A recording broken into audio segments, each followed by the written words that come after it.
So growing up in Brooklyn, I grew up in Canarsie, and there were no girls in our neighborhood. This posed a problem for a batch of 12-year-old boys who did nothing but play sports, and our bikes were our cars. We lived for these bikes. We put all kinds of Frankenstein bikes together that should have been outlawed, but we loved these things and we rode them religiously. Well, the summer of 1986 rolls around, and suddenly there are girls in the neighborhood. One in particular named Venus. Now, Venus was about yay big, Puerto Rican girl, and for some strange reason, we were all determined that one of us is gonna get a date with this girl. So between the fights and the showing off, and we're playing football, we always waited for her to come out and stand there and watch us play, and everybody had to do something spectacular. But there was another guy, my good friend Kelton, and he and I were vying for this girl's attention. Apparently she liked one of us, she didn't want to say who. So we came up with this idea. We're gonna jump a ramp. Now, if you've ever seen a makeshift Brooklyn bike ramp, it is a large cinder block with a piece of wood, and you lay it flat, you put the board, and you jump. No. This day, we're not only jumping this thing, we're putting garbage cans in front of it. So we stole some garbage cans from the neighbors, laid them in the street. Kelton and I rode all the way down to the far end of the street. Now, it's a T-section on this street.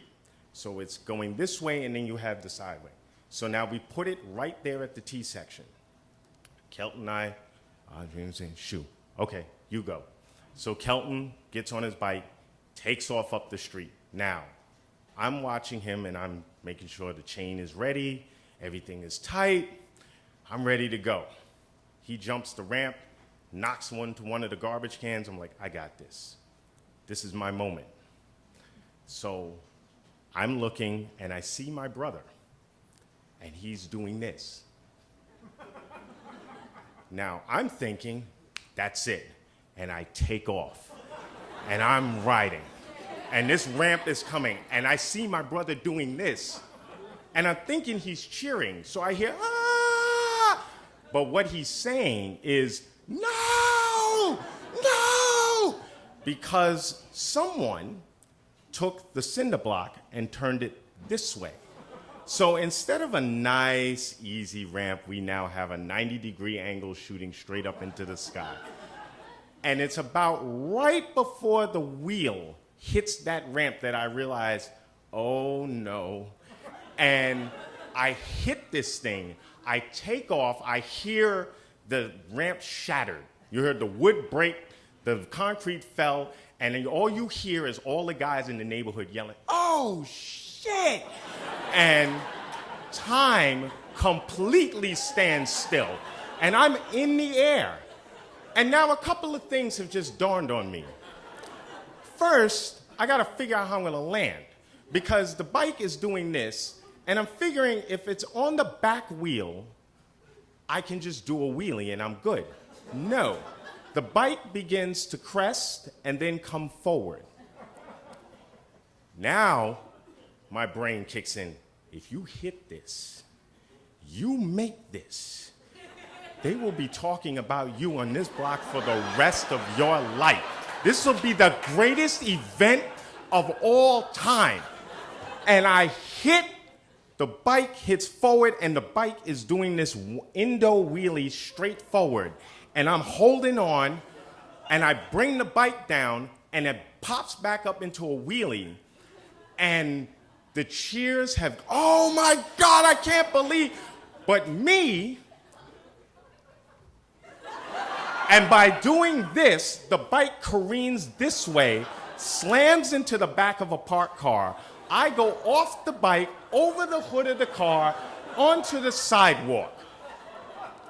You ever fallen as a child and lost all air in your body, and you just don't want to move? And I'm laying there, and I hear my brother, he's dead. He's dead, he's gotta be dead, he's not moving. And I'm laying there, and I hear footsteps coming. And that's when it clicks. Venus. She's coming. This is, no matter what happened, this is the greatest moment of my life. And I hear the footsteps, and I look up, and looking down at me is my father. He was on the porch when he saw this, and he looks at me, he goes, "You're a jackass, you know that, right? Get your ass up, because the only thing that better be broken is that bike." My brother is crying, he's a wreck. We carry this the bike's just chilling home. We throw it away. Turns out, I thought it was Kelton who did this to me. It wasn't, it was some other guy named Marquise. And Venus didn't go out with either one of us. Years later, I go back to that neighborhood, and I stand there in that T section, and I look at where that ramp was and what happened that day, and I can't help but think, my father was right. I was a jackass.